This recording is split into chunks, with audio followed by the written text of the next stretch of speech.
Hello and welcome to Hope Warrior. I am FayDay Meyer, and you're on the Hope Warrior FayDay show, united around the idea of hope, healing, and wholeness. This show is brought to you by Donna Prigmore Consulting. It's also brought to you by Nolan Productions and Stella Dinwiddie Insurance Agency.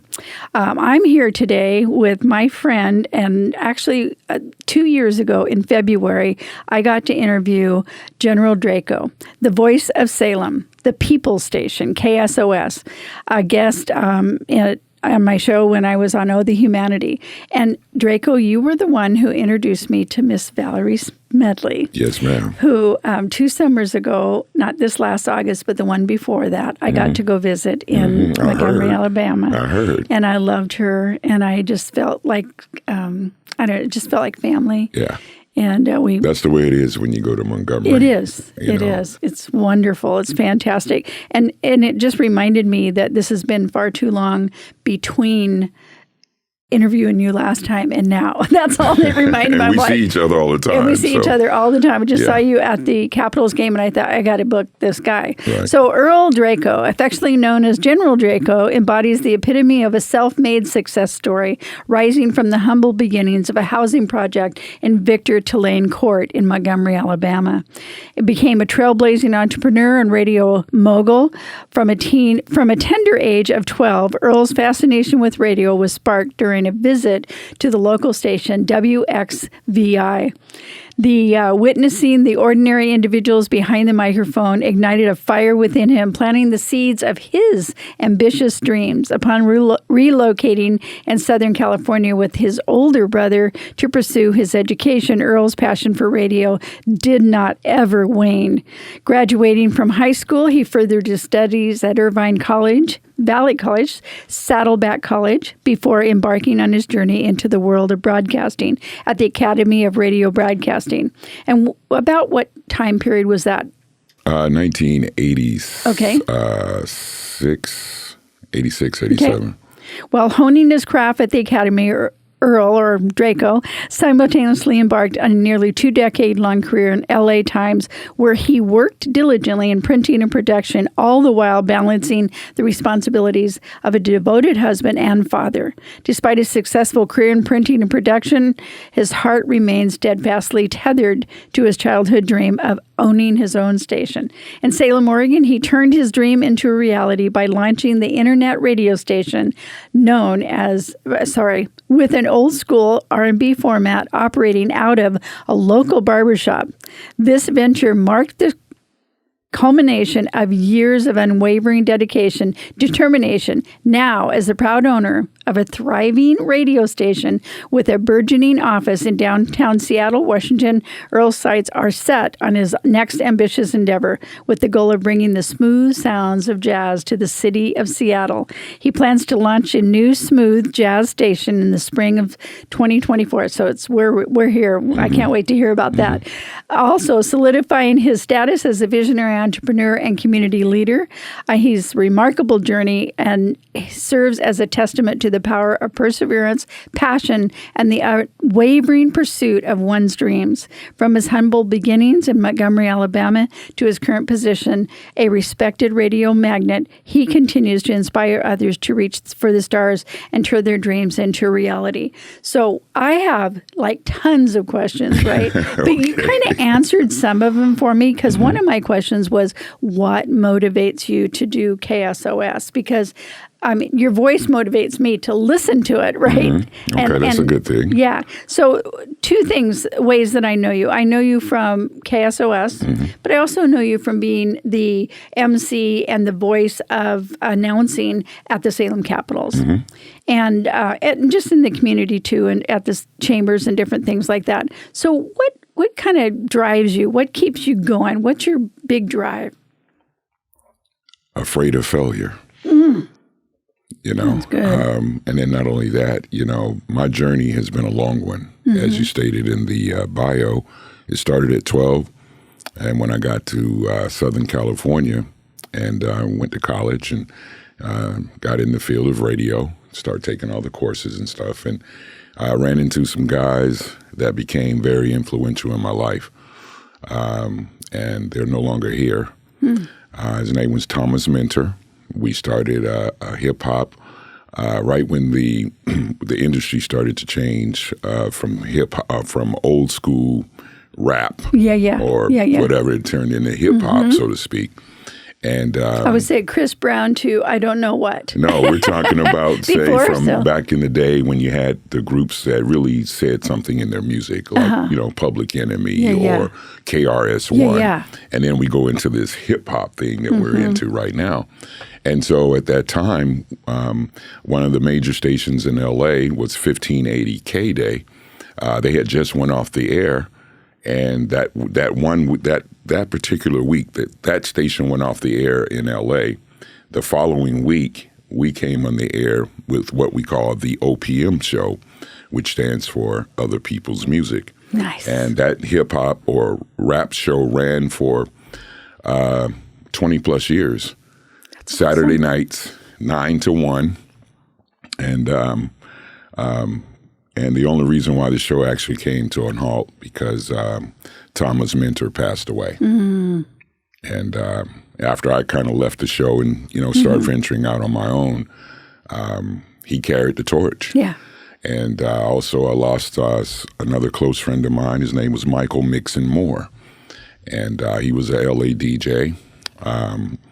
Michael Mixon Moore, Roger Clayton, a.k.a. Uncle Jam's Army, Tracy Larkin from Montgomery. That was one of my great mentors. So radio has been a part of my life, all of my life. That's so cool. And as you said in the bio, at 12 years old, I went to the local radio station. I saw the people that were behind the mic, and I'm like, wow, that's the lady that sits at the receptionist desk at my doctor's office. She did the gospel show on Sundays. And then my mentor, Tracy Larkin, very eloquent man, I saw him on the microphone. I'm like, wow. And at that time, at 12 years old, my voice had started to change. So that day, I went home and I told my mom, I said, Mom, I know what I want to be. If I don't make it to the NBA, I want to be a radio DJ, but I don't just want to be the DJ. I want to own the station. Own the station. There you go. That was at 12 years old. Yeah. So I'm not going to say how old I am right now. Yeah, but, no, that's not important. It stayed with me pretty much all my life. That's awesome. And when I got here to Salem, I realized that there wasn't, or should I say, an urban media presence here. Nope. I would say you're absolutely right. Yeah. And then there was a story that was printed in one of the local newspapers that over a certain span of a couple of years, 3,000 African Americans had moved into Salem. And I'm like, where are they? Yeah. So that's what really prompted me to... Time to bring the reach to them. Yes. Yeah. Yes. And are you seeing a rise in that listenership? Yes, I am, actually. I get analytics daily. And, as I tell everybody, I'm being very transparent. Our listenership, we're not like we're a major station just yet, but our listenership is growing. We're all over the country. We have listeners in Singapore, Japan, Germany. Yeah. So we're kind of making our way. That's great. So That's fantastic. I'm very blessed with that, but we can always use more improvement too. Yeah.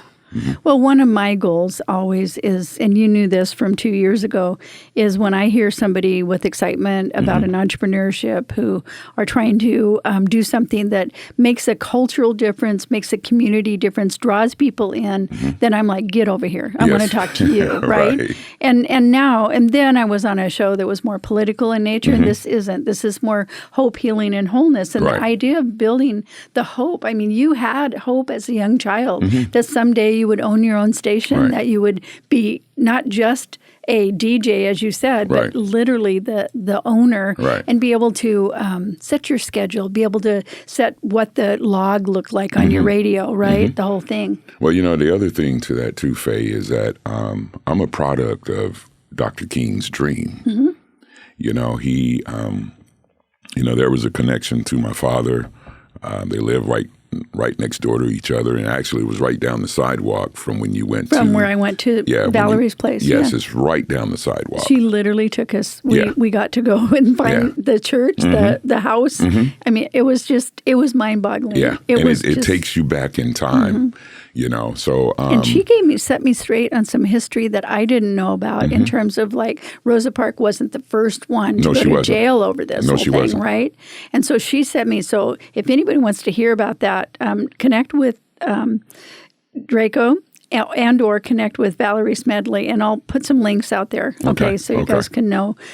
Because I think the history corrected is really important to me, too. It is. In whether it's Black history, whether it's white history, whether it's Native American history, Asian, I don't care. Right. Let's set it straight if we can. Because we definitely need to have more dialogue, without question. Yeah, because one of the questions that I have is, and we had this dialogue in February, which was Black History Month in 2022.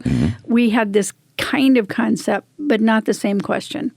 How do we bring hope into the racial divide in the United States right now? And I'm going to say in Salem, because we can influence our local. You're influencing Seattle and these other places too. So whoa. But I know for me, I'm not Black. I don't try to be Black. Right. But I certainly love my Black neighbors. Right. And that's a good thing. Because we're all God's people. We are, exactly. Yeah. And so I want to bring that kind of hope into this community. And I want to hear from a Black person's point of view, what would heal, what would bring hope, and what would bring wholeness. Well, to be honest with you, to be able to go back through and let's retrace history.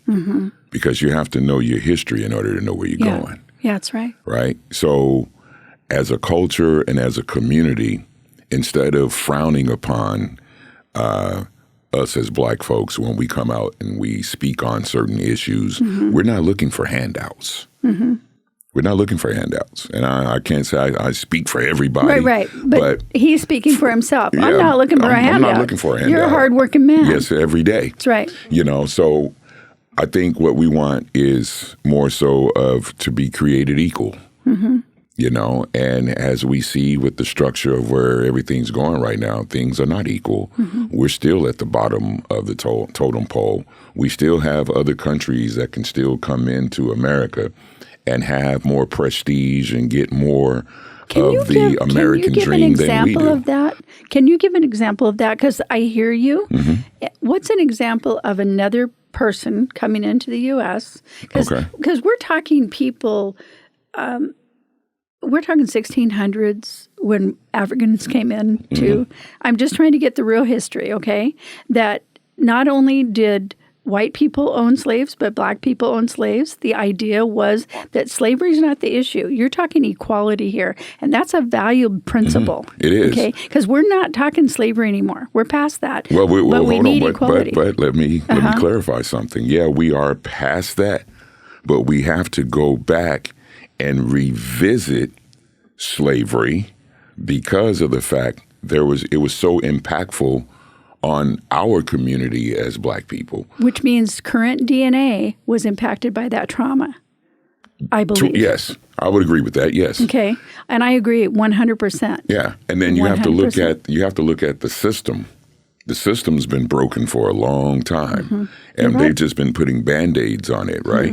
But when we as American people, we can sit here and watch other countries go through whatever tragedies or unfortunate situations they go through. But we have all of this going on right here at home. But we'll say, for an example, Ukraine? Yeah, we'll sending $60 billion. Billions of dollars. So hold that point. I agree with you. Okay. I agree with you. So if we're trying to create some type of let's say, reconciliation type of a thing between the Black and the brown, the indigenous people. That $60 million that you sent over to a long way right here to the Ukrainians, that can go toward the reparation for Black folks. I'm just keeping it 100. Yeah. You know, so once we can start with the infrastructure of racism, because it's all systematic. You know, my son made a point to me, and when he said it, I was like, wow, I never thought of it like that. What's that? He was like, Dad, you know, when you think about school, from the time you go to school, from preschool to till you graduate, everything is structured. They tell you when to go eat. Set up like prison. Thank you. It's set up like prison. Thank you. I worked in the prison for 10 years, Yeah. and I said, education. Okay, so in 1899, there's a dude named Dewey who set up reform schools in the cities, in the urban cities. Chicago, Illinois was the very first school. And when he set it up as a reform school for kids who came from the rural thing where the parents were working now in the factories. Kids had nothing to do. So instead of letting them just run around, be kids or whatever, have problems, they set up a reform school. So school education has been set up like a prison, teaching kids, all kids, but this is all kids, to do time. Yes. And we in America have more people doing time than anywhere in the world. Thank you. So that's But that's not a black problem. No, that's an American problem. There you go. There you go. And then not only that, you know. But now you have prejudice on that. Now you got to lay prejudice over that if black people are incarcerated at a higher rate. Oh, most definitely. You see what I'm saying? And they are. Yeah. Okay.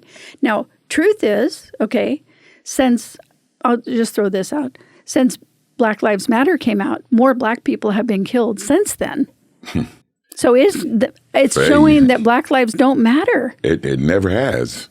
And what's so crazy? Some people got rich on that stuff. Oh, I know. He did. I'm trying to edit. I get it.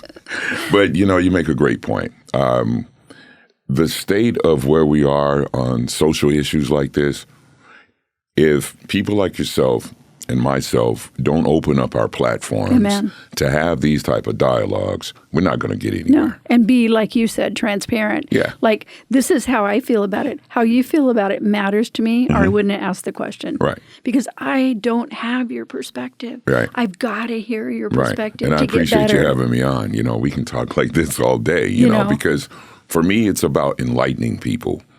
Because if you don't know something and there's some knowledge out there that you're open to opening your mind to, then you need to be able to be a sponge and absorb that. Yeah. You know, especially if the information is factual. Yeah, exactly. You so know? Me growing up as a migrant, my playmates were black and Mexican. Okay. There were plenty of white migrants, but truth of the matter is, most of my playmates, if I'm in North Carolina in the tobacco, because I was, in 1960, when my black friends got bused to white schools, little sweet girls just like me, you know, playing in the mud. Right. And nobody wanted to go. They didn't want to go, and they're crying. And I'm like, what's the matter? Right. Well, we're going to go to a white school. I said, it's okay, you know, because I'm thinking in the compassion of a little 5-year-old, you know, because this is when school became compulsory in 1960. Yes. Remember? Oh, yeah. So now they're being bused from a known community into white schools. And there was fear, of the unknown. Exactly. And I grew up in that time in Montgomery, Alabama. I can recall friends of mine, we were walking home from school. And there was, we were maybe 6th, 7th grade or something like that. And we were walking from football practice. And there was these white guys on this back of this truck. They had Confederate flags. They started shooting at us. Whoa. We're kids. And you're 12 years old? Yes. Yes. Whoa. Yeah. That never be scary. Left my, No, that wouldn't leave your mind. I can recall walking from the projects I grew up in with my friends, and we were like in 1st grade. And we had to walk up, the street called High Street or Highland Avenue to get to Highland Avenue Elementary School, right? And this was in the early 70s. Yeah. And we're walking down the street. You had to walk past the white people's house to get to school. They're calling you the N-word. In the 70s still. Yes. Yeah. They're calling us the N-words. Get off of my lawn, you da-da-da-da, da-da-da-da. And we're just kids walking to school. Just going to school. Yeah. See, in Oregon, that wasn't happening because I was here in Oregon. Mm-hmm. That wasn't happening. But Oregon was one of the states that didn't want black people here. I agree. I agree. Because, in fact, there is a law. It's still in the books, as far as I know. You could not be outside after 9 p.m. if you're black. Yeah, if you're in certain cities. Yeah, in Oregon. Yeah. In Salem, Oregon. I didn't know that. Oh, yeah. But you know what? But I do not know if it's still in the books. I'm hoping that it's not. But I'm just telling you. Well, I ride this city left and right. So pull me over or whatever. Yeah. I'm going to give you all the credentials or whatever you need. Me too. Yeah. But the thing is, though, Faye, is that, Salem itself need to cleanse itself too. Mm-hmm. And when I say cleanse itself, it needs to come into the times that we're in. Mm-hmm. We have a lot of social, racial issues. Salem could take the lead on a lot of things. What could it do? Where do we start? What do you suggest? I'm really want to hear that. We can start in a lot of places. First of all, we need to have more cultural events. Okay. To bring the community out, and to bring the community together, be it you're black, white, Asian, it don't matter. So I know that we have kind of a world beat, and then they have two of them that I know about. Well, once a year. I would be. What do you think? I would like to do something. Well, they did this campaign in L.A. Back during the time of when we had the riots. 91. And La Brea. It was called one of the top radio stations, 92.3 The Beat. They did this campaign. It was called No Color Lines. What did it look like? It was basically because, Los Angeles is a melting pot. Right, it is. Of all different cultures. I was in La Brea at that time, And so I think that same type of approach would be something great to start here. So what did that event look like? It wasn't an event. It was like a campaign that the jocks would kind of promote, at least like the afternoon drive guy. His name is Theo Nakamahara. Uh-huh. And Theo, that was his moniker, Okay. No color lines. Right. And so that's good. That's a great motto. It but brought how the do community together. But how did that motto bring the community together? How did it do that? Because, like I said, Los Angeles is a melting pot. Uh-huh. So those communities that were probably kind of like beefing between them or whatever, I'm not necessarily saying gang violence or anything like that, but everything's in pockets. It was the Asian community because I was on La Brea and I don't remember what. Fairfax. Fairfax there and La Brea. Go. Right on the corner. And this is near where Rodney King was beat. Mm-hmm. And it was horrible because people in their own communities burnt down their own stores because they were burning down the Asian man's store. They were burning down the white person's store or whatever because they were angry about this thing. Mm-hmm. So I know what makes people angry. I want to know what makes people like what we can do right now. Mm-hmm. I want that everywhere. I agree. Do you see? But, let me say this too, Faye. People think that when you talk about racism, when we're all born into this world, we're born clean. Yeah.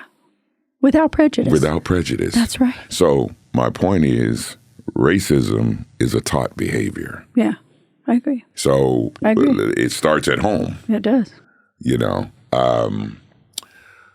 Yeah. Can black people be racist? Yeah, we can. Okay. All nationalities are racist. Hispanics are racist toward blacks. Too. I'm not saying all Hispanics, but there's certain segments of the Hispanic culture that's racist against Having blacks. Worked in a prison, I can tell you right now, segregation is real. Yeah, it is real. It is real. It is real. Okay. And see, once again, let's go back to school. Mm-hmm. Okay? The segregation when you're in kindergarten, first grade, you're having lunch, you have to sit at a certain table. Yeah, back in the day. Yeah. Mm-hmm. You have to sit with a certain group. Mm-hmm. It's the same thing. So I have a question then. This is a hard question, okay? You know how family stories are passed down through generations? Mm-hmm. What if all cultures, not not white and black, because it's not an opposition. Right. What if all cultures pass down the story that all people are created equal? What if it started there? Just that simple thing. We got to start somewhere. Do you see what I'm saying? Yeah, I got you. Because if we're going to bring hope, healing, and wholeness to a community, and we really believe what we say, we got to live it. And there you go. That means you have your friends on who have a different opinion of you, who have a different perspective than you, who have maybe even they're older or they're younger or they have a different music style or whatever. Right. You bring them in and you hear them. That's a start. That's the whole, like you said, the more dialogue that people like yourself and myself can open up our platforms for, and let's have the tough conversation. Yeah. That goes a long way toward healing. Yeah. Another thing that goes toward healing that I've detected in my life, I married somebody in 2007 who had a criminal record. It's not my husband, Dan, but I did. And as a result, I had a lot of prejudice toward me. People ran from me in Walmart, that kind of thing. Okay. And I got to feel it. It's not the same. I'm not equating it with the kind of prejudice you experience at all. But you got something in your belly to tell you, like, I see what this is all about. You see what I'm saying? I get you. And right or wrong, my decision, right or wrong, is nobody's business, right? Right. But the point is, just the fact that this person had this felony record made me a pariah, okay? And so guilty by association. But I praised God for it because I wanted to know, in part, what other people felt. And I wouldn't trade it for anything. I wouldn't wish it on anyone. Do you see what I'm saying? I get it. But I wouldn't trade it for anything because a little part, just a little, helps me understand.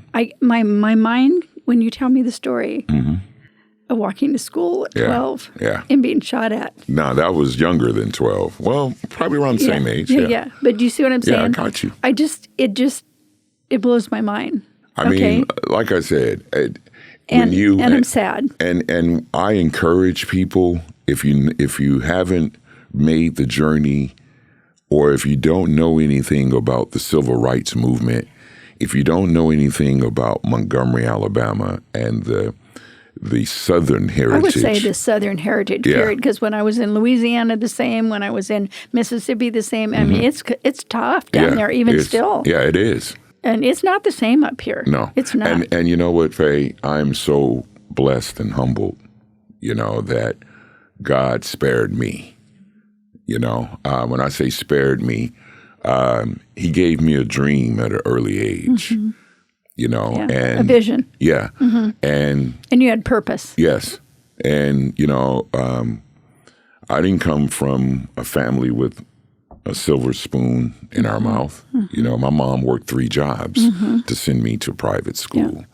Although I did grow up in the housing projects, we never got welfare. My mom, your mom worked 3 jobs. 3 jobs. Yeah. To send me to school. Yeah. So that I could get the best of education. And then she always said, well, I made the biggest mistake of my life. I'm like, what do you mean, Mom? She said, when I took you out of private school and I allowed you to talk me into sending you to public school. So, yeah. But I still take those same principles and morals and values that I was raised on. I still take them with me today. Yeah. And my upbringing in the South, I brought that with me here to Oregon. Yeah. Because I know that there are a lot of people in the Pacific Northwest that has not had that cultural experience of leaving Oregon and going to a place like Montgomery, Alabama. Right. Or going to or Downey Selma, or Compton Alabama. Or Lakewood, Downey, Compton. I mean, Watts. Yeah. I mean, come on. Yeah. And then it's like a different culture. It's a different culture. But it's a culture they don't have here. Exactly. And so what I would like to do, I don't know how I would kind of plan it, but I've spoken about it in other interviews, but I would like to take at least 30 people. Businesses can come on board, sponsor this trip. Let's take a cultural ride. I'll go with you. companies, if you really want to make a cultural just change. rent a tour bus and go. Thank you. It's about diversity and inclusion. Yeah. And in order to be able to all accomplish, ages, right? yes, Young, old, corporate heads. Let's take this ride, and you got 30 pairs of eyes, right? And while we on this journey, we can fly there or whatever as a group, and then get on a tour bus or something, and we take this tour, and I guarantee you, you're going to have 30 phenomenal stories. You're going to have it from a kid's perspective, a teenager, adults, corporate people. Right. Teachers, firemen. And then I feel like when they can go back and police and see what that experience is like, it's going to take you back in time. I promise you that. It did. I promise you that. It will. And then we had that situation, the riverboat situation. Let me speak on that real quick. Oh, okay. Back during the summer, I guess. This last summer? Yes. Okay. Our former president, I guess he was in the city of Montgomery on one of those rallies. And this was, I guess, over a course of a weekend. So because he was in town or whatever, he got everybody all hyped up, right?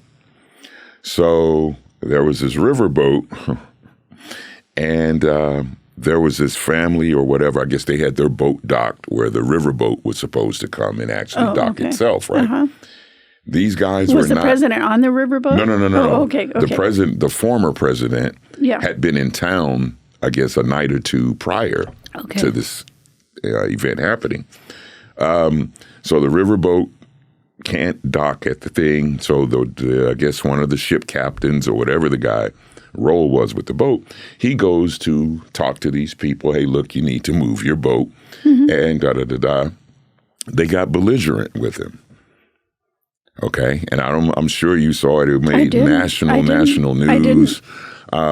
So the riverboat captain or whatever his role was, he got attacked by this white guy, and then the next thing you know, here's another 3 or 4 people coming to jump on this black guy, and then next thing you know, the riverboat is trying to still get to shore. One of the guys jump off the boat, and he swims ashore to help the. It was a melee. It was, Well, I'll have to go and look that up. Yeah, you have to go back and look that up. But to me, I didn't see I feel like, and then earlier that day, I don't think a lot of people know, or it really didn't go as viral, but prior to that event happening that day, earlier that morning, they had this ceremony because where the riverboat was docked, that used to be a slave, where the slaves would come into town on the boats, and they would have those auctions down. That's where that took place, right? Okay. So prior to that happening, they had a ceremony honoring the slaves that lost their lives. Or that were sold, and we don't know what happened to them. Yeah. So the theme was that was the ancestors, when that took place on that riverboat or on that dock, like I said, they had just had that ceremony honoring this. So they dropped roses and flowers into the water. Wow. And so that happens. I'll have to go look. I was actually in treatment in Arizona for pancreatic cancer. Oh, wow. That's why I didn't see it. Yeah. Okay. I was diagnosed last June. Wow. Pancreatic cancer. And so while I feel bad saying I didn't see that, because normally I would see that. Right. But I was literally undergoing treatment. So that's why I wasn't at Capitals all last year. Wow. I was in treatment. You were missed because I was looking for you. Yeah, I was. I love that sport, and I love the people, and I love listening to you, and so. I will go look that up. Yeah, in fact, but that was a very, in my opinion, I thought that was very, very defining because it definitely showed the racial divide that we still have in this country, and especially down in the South. Yeah, I agree. It was way more palatable. The good old boys. I could taste I tasted the mutual racism down South. It wasn't just white people. It was because people have been done wrong so long. Well, yeah, down there. There's on. It's like it reminds me a little bit of the battle that's going on in Israel right now. For 4,000 years, we have two communities fighting, and now we have for 400 years, 500 some years, we have that here, and it's the nature of humans. So the one thing, I love your idea of taking people down to Montgomery. It occurs to me that one of the healing things for us as humans, individual humans, I can't heal a whole nation. No. But I can certainly heal me is forgiveness. Yeah. Forgiveness. Yeah. And if I've been harmed by someone on any level, boy, God knows we all have. Right. You don't get this many wrinkles not being harmed, right? There's got to be a level of forgiveness where you can stop seeing people through the lens of your hate. Right. And that's on all sides. Am I wrong? Well, no, but we have to understand something. I've been in media pretty much all of my professional career. And one thing I will say is propaganda is real. It is. So when you sit up and you watch, you watch the major networks, I'm not going to give them that power right now. Thank you. When you watch and listen to those other networks, they recycle the same news over and over and over again. And traumatize people over and over and over again. Once again, that's the propaganda. Same thing with the newspaper industry. Obviously, I worked in that industry too. So the more you keep pushing this agenda out there, and you're doing it every day, to divide us. Yes. So, So. But do you think that's happening up here at the higher political, and then the media just it runs downhill. It runs downhill.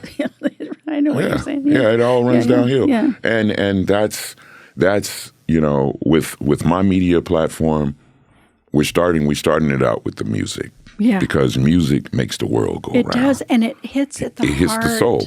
And that's why I say we're the people's station. Whether if you like old school R&B music or not, it's the music. It's the words of love. Yeah, it is. This new music that we listen to nowadays. The words of hate. It's derogatory.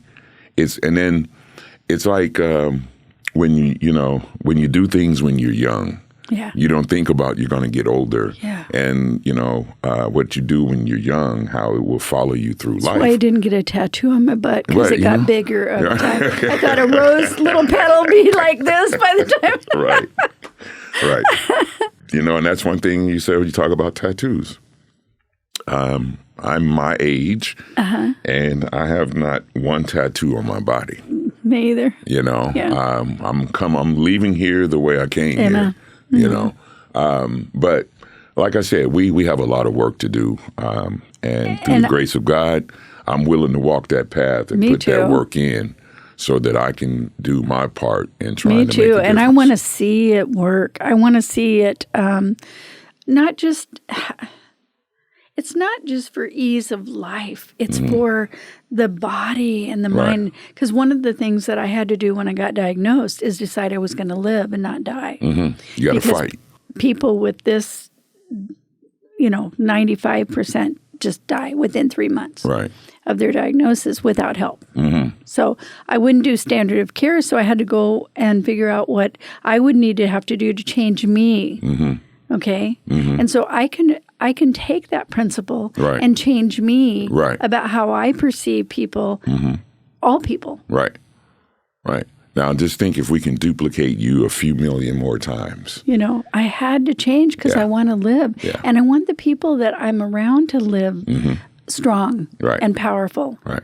And if you're powerful and I'm powerful, you being powerful doesn't make me less powerful. It makes two powerful people. Right?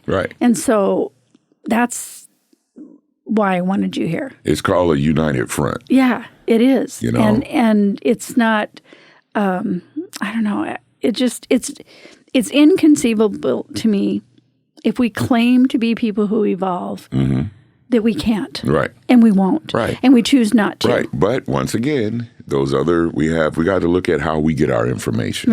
Right?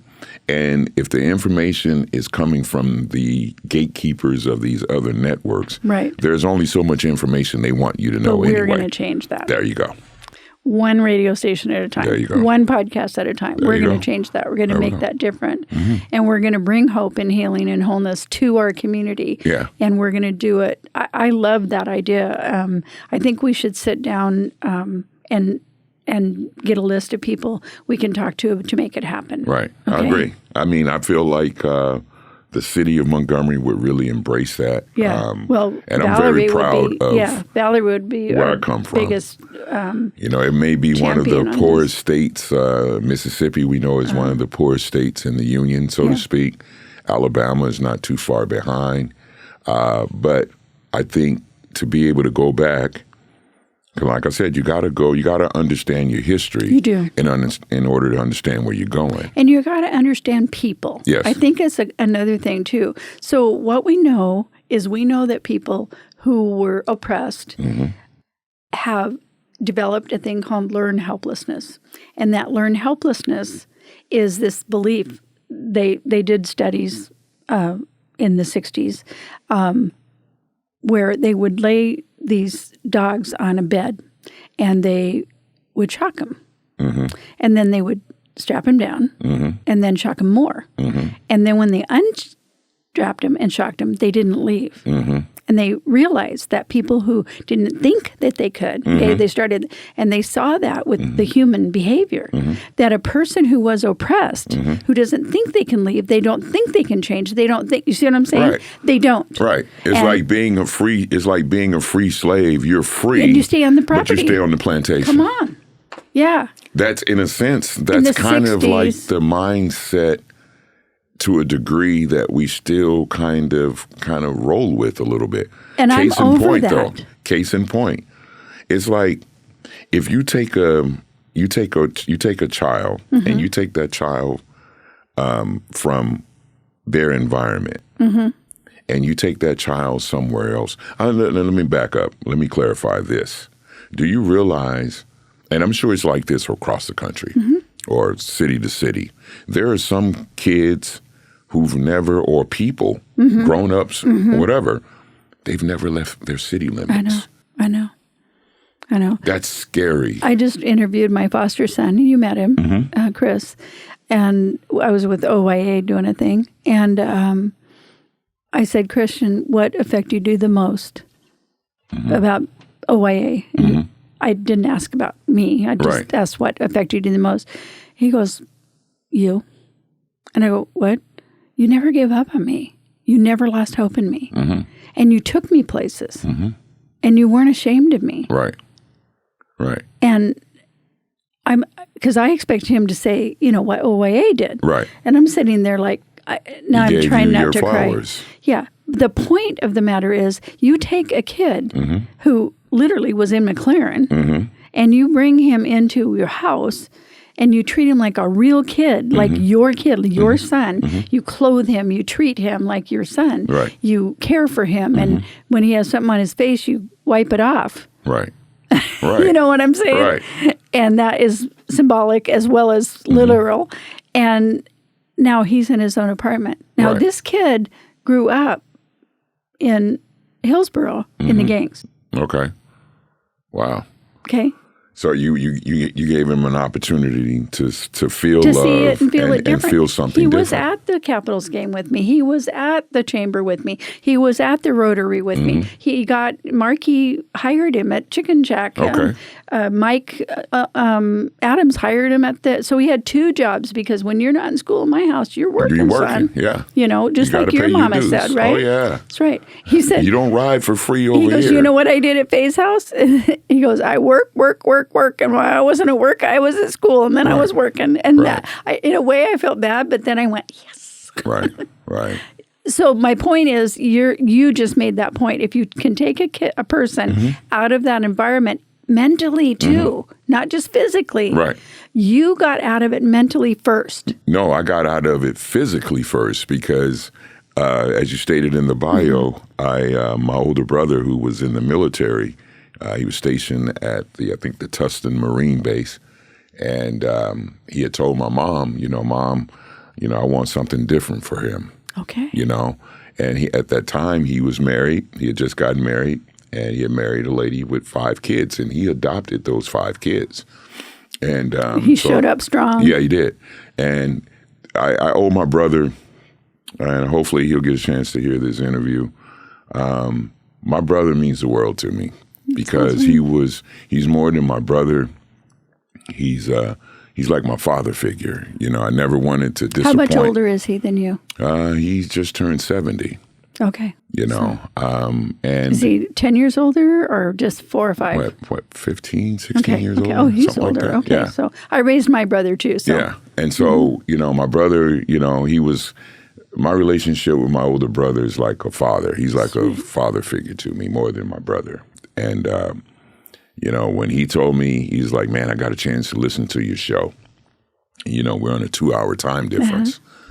And it brought tears to my eyes. The fact that, because when I started this radio journey, everybody told me, you never mount up to nothing, da-da-da-da. Get a real job type of a thing and all of that. But once again, I knew God had a bigger purpose for me. Right.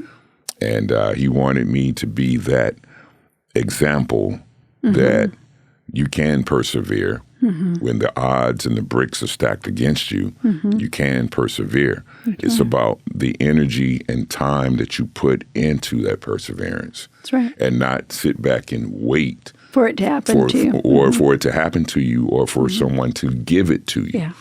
Yeah. So the blessings that God has bestowed upon me was earned. Yeah, man. So like I said, I just want to be able to use myself in my story to hopefully inspire another young man or a young lady to, regardless of what the obstacles are in front of you as a young child, if you have just a little bit of daylight to see something positive, that can be something to lure you, and it'll follow you and take you on through life. Let me ask you, did you ever want to give up? Were there ever? No. No, that's what I said Were in the there beginning. Ever a hurdle? Failure. Was there ever a hurdle that felt a little too hard at one time? Yeah. Yeah, losing everything. Come on.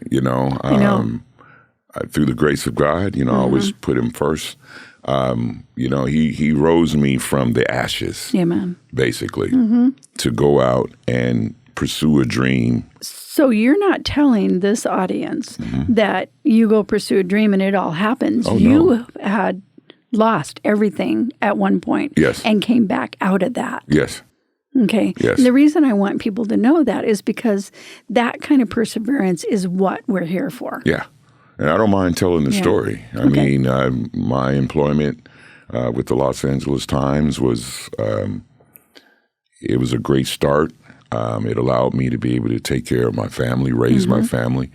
My ex-wife didn't have to work as hard as my mother did, working 3 jobs. I never saw my mom really until it was late at night. Right. And I wanted my kids to have a little bit more. So if that meant that I needed to go out and work more hours so that my ex-wife would have been able to be at home with them versus children. coming home like I did and be a latchkey kid. That meant the world to me. So with that being said, I know that the times now are a lot different than they were 25, 30 years ago when my kids were being born. But I just think that, to be able to have some type of something that you can look at and aspire and to dream that, I want to accomplish this. How many kids do you have? I have 2 biological, 2 sons, and I raised my nephew, my ex-wife nephew. So I have 3 sons. I've always raised him. We had him before we had our own 2. Okay, so he's raised as son. Yeah, he's my son as well. Sweet. So he's now a father. Sweet. And so my oldest son, he's a father of 3. Sweet. And so I'm a That's grandfather. awesome. Grandfather for, that's awesome. Yeah, so to be able to have gone through the adversity and the trials and tribulations that I had to go through, and I'm still here, I feel like God definitely has a bigger plan for me. And so the basketball thing is one thing. The launching of my new company in Seattle, and the new radio stations that's to come. Good. So God is good, and I'm thankful, forever humbled. But to be a part of this community right here, when there was really nothing here, like what we're bringing to the table. That's right. So sky's the limit. It is the limit. You know, and I think of when I first met you, you know, and I heard somebody say, "Oh, there's General Drako. Wonder who that is." I've never.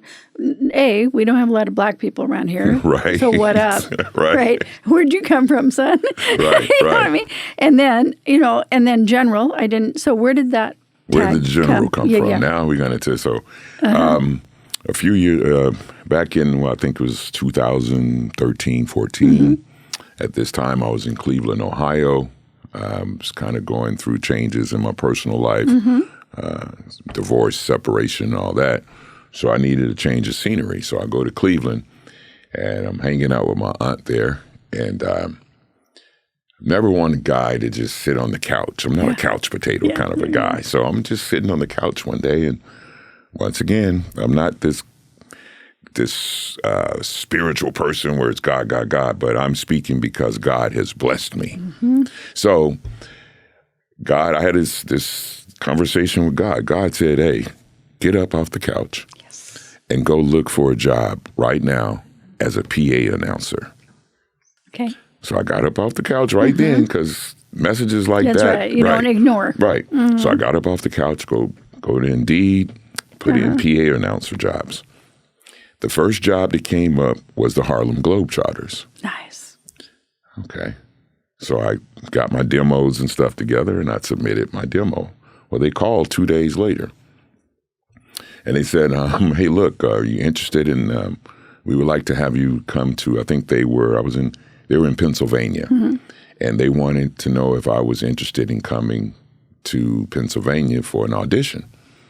At the time, I didn't know that they were going to pay for me to go. And I was like, man, I can't afford to go to Pennsylvania right now. So I declined. 2 days or so after that particular date, they contact me again, and they were like, "We want to be. Can you come to Phoenix?" At that time, they were based out of Arizona. Okay, and that's a big difference, right? Phoenix, right? Right. So I was like, and they were like, "We're going to cover expenses." Yeah, I can make it. Right. Awesome. So I get board the flight. I fly into Phoenix from Cleveland, right? And they pick me up at the airport, and we get to what was called the American West Arena, where the Suns play. That's right. We go to their practice facility, and that's where we had the audition. And that's where I met one of my closest friends to this day. Nice. And so we went through the script reading, all that. Okay, we're done. So I wasn't in Phoenix 2 hours, and I'm back on the next flight going back to Cleveland. So when I get back to Cleveland, my aunt's like, "You're back?" I'm like, "Yeah, I just went and read a script, I'm back." She couldn't believe it. So I get word that I aced it. Nice. And so later they asked, a couple of weeks later, they were like, "Well, we're having our training camp in upstate New York. We want to fly you there, and you'll be there for about 3 or 4 days. And I'm going there to be the announcer." Right. Oh, wow, the Globetrotters. I remember that story from when I was a kid. I went to, every time they came to Montgomery, I'm at the Garrett Coliseum, you know. And so I get there and I get off the bus. And before we get to the bus, when I get to the airport and we get to New York, now mind you, I haven't really been following the Globetrotters that. I don't know who all the players are. So as we get to the airport and we're getting off the plane and we're, waiting for our drivers, I realize that everybody was walking, because when we get off the bus, there was 2 buses. There was a wrapped Globetrotter bus, And then there was another bus behind it that was unwrapped. So we get off, and that's when I realized I'm on the plane with most of the players. At the same time. Yeah, because we were coming from all different parts. And so we get to New York, and we get on the bus. We get to this nice, ritzy hotel, like in upstate New York somewhere, and we're like back in You're the like, I boonies. made it, right? Yeah, and then it was like just driving up the long driveway. And you got to remember, back in the day, the Globetrotters were one of those teams in the, 30s and 40s. They couldn't eat or stay at the restaurants or hotels. They had to stay in people's houses along the road, right? So, excuse me. So as we're driving up, my eyes are like golf balls. I've stayed in nice hotels before, but this was like the Renaissance Hotel, I guess, in upstate New York or something like that. Phenomenal. Nice. Yeah. And so as I'm getting off the bus, I'm greeted by Sweet Lou Dunbar. and I remember Sweet Lou from when I was a kid, right? And I'm kind of awestruck a little bit. Yeah, starstruck. And when I get off the bus, he's like, "You must be Drako." I don't know if it was the way I was dressed because I travel, suit, nice, yeah. And so he's like, "You must be Drako." Well, hey, man, welcome to the family type of thing. Shook my hand going into the hotel. Long story short, we go to the audition, we go to the training camp, and I'm doing my stuff on the microphone in the arena. And I guess my voice was projecting throughout the arena.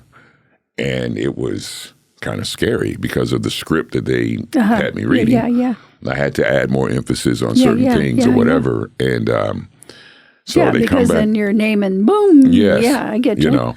And so, of course, their demographics are kids between, 4 and 5 to 12, 13. So we go to breakfast like the second day. Now, mind you, I'm supposed to be there for 3 days. The second day, we go to breakfast early in the morning, and I have a conversation with the guy who was in charge of all the personnel. And he's like, "Drako," he's like, "have you ever thought about being a coach?" I'm looking like, I'm here. Yeah, I'm here to be the voice of the Globetrotters, not the coach of nothing. Yeah. He was like, "Well, after doing your test and your audition," he's like, "We're kind of afraid that your voice is so strong. And after hearing you in this arena, we're afraid that the kids are going to be afraid." Right? So we wanted to know if you'd be okay with, possibly being the backup announcer. But we wanted to know if you were interested in being coach. Okay.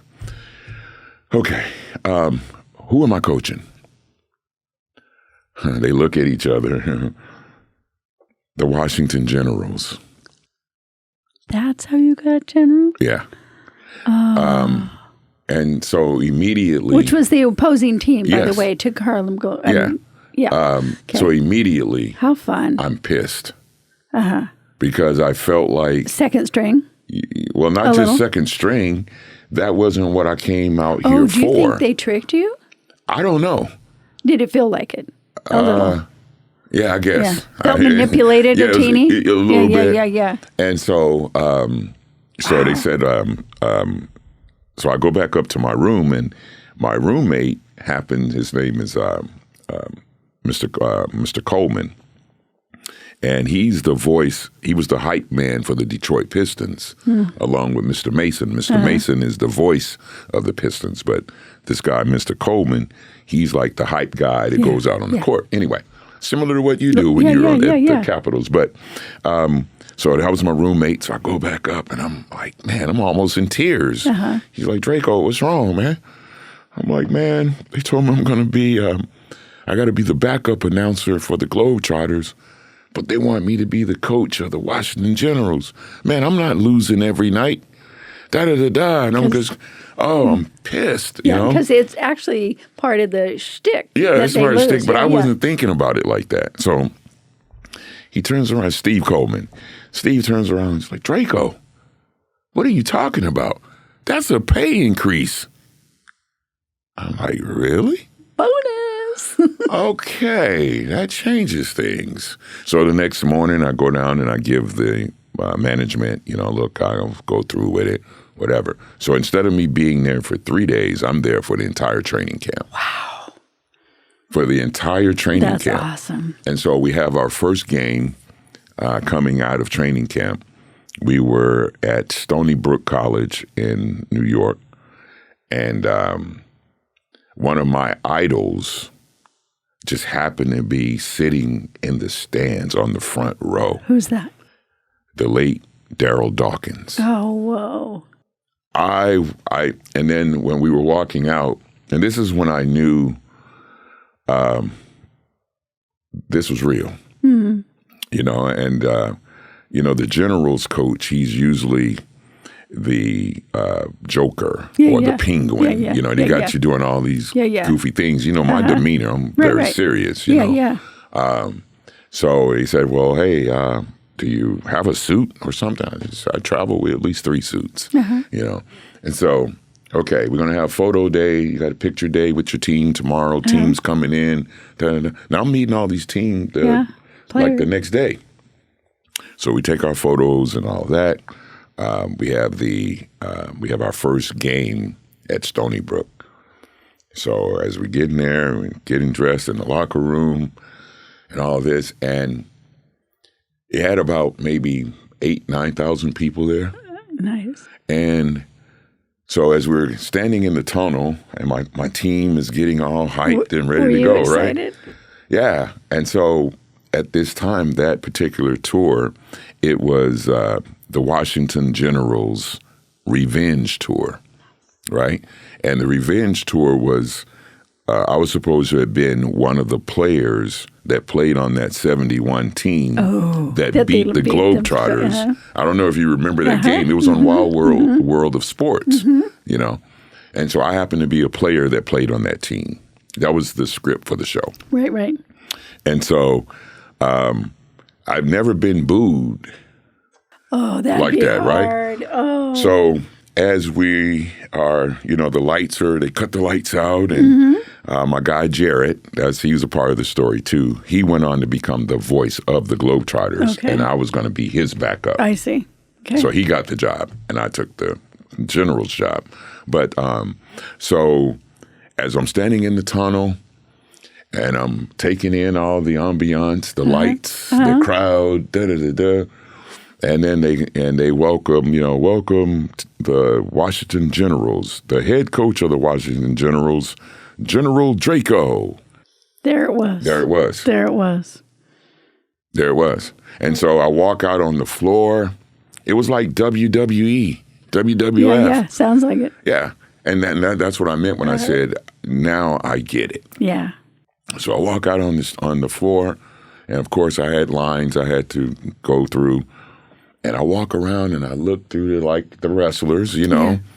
They make all these gestures with the audience and stuff. Right. So I knew what I needed to do. So you're posturing. Yes. Right. And so I had a line. I'm like, we're going to beat the Globetrotters just like we did when I was the star player on the team in 1971.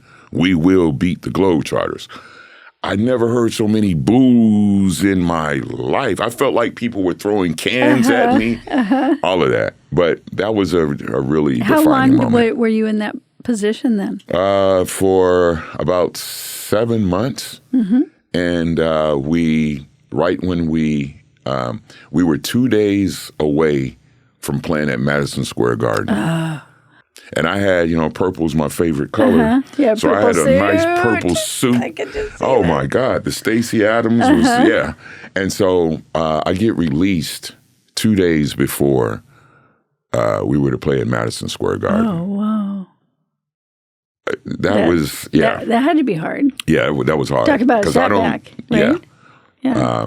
And I kind of felt like they used me. Yeah. And they're known for doing stuff like that. I'll say what I want to say. They're not going to put a muzzle on me. But and then after I left the Globetrotters or was let go, that really told me, like, there's another arena for you using your voice. Yeah, it's good. The Globetrotters just gave me a taste of it. Yeah. And so when I found out that Salem was going to be bringing a basketball team here, a professional team here, I immediately ran through the paper, who wrote the story, get me the contact of that owner of that team. Yeah. And so once Jason and I connected, we went to lunch together, and that's been my little big brother from another mother ever since. He's a great guy.